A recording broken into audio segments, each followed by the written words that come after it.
I know that you didn't have as much faith in him as I did. I don't think, because we talked about this a little bit beforehand. But here at the number 7 spot, I have this guy number 3. We have Steph Curry.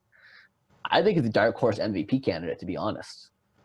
Hey, I mean, it's very And he's possible. a difference. He's a complete opposite of Fox. That's why I don't think he can. I don't think Fox can get up to this level unless Steph Curry gets hurt again.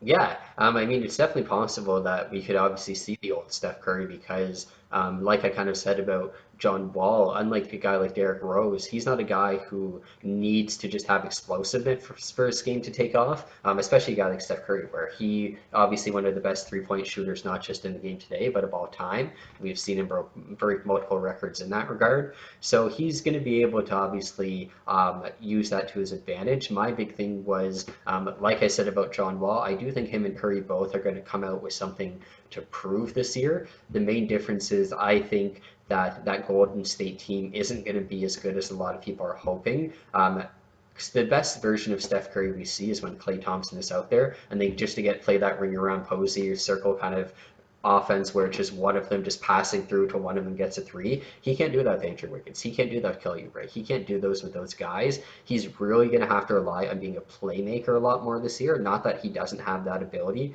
but I think that makes it more likely for him to potentially get hurt again. But even if he is healthy, I think we're only going to see him maybe put up 22 per game and be like a 7 and 8 or 8 per assist per game guy. Then maybe make the playoffs and honestly probably miss again. Get another good draft pick, Clay come back healthy, and then maybe next year we're really talking about Curry in that top 5 potential MVP candidate. You're hurting me at the end there. Potentially missing the playoffs, likely missing the playoffs. Ouch.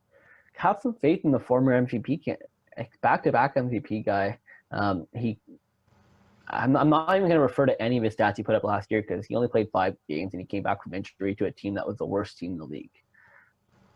I think Steph Curry's going to come back this year actually healthy. We know what he can do from 3. He's the best 3-point shooter of all time. I know that you're right. You're absolutely correct. He's plays best off of with Klay Thompson. But without Klay Thompson there's going to be more shots for him.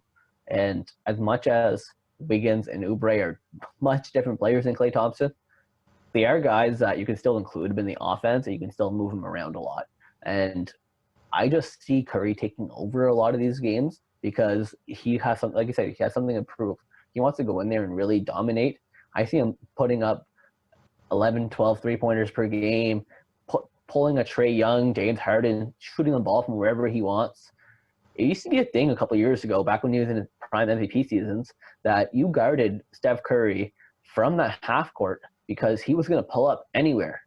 He did it Anywhere. to Westbrook and he made it on him. Where he put up between half and a three, and he made well, the rest of That's what Curry does. So like I see him coming back because I think he's someone who practices very, very hard, and the fact that he just had a full off season, as like they didn't play in the bubble. He's been relaxing since March. He's been taking it easy since March. He's going to come back and the best player that he's ever been. All these other players, they were playing in the bubble 3 months ago. Curry wasn't playing. All these guys are going to be a little bit slower, a little bit more tired. They played until August. Curry stopped in March. And a lot of players that didn't play in the bubble are going to come back and be a little bit rusty.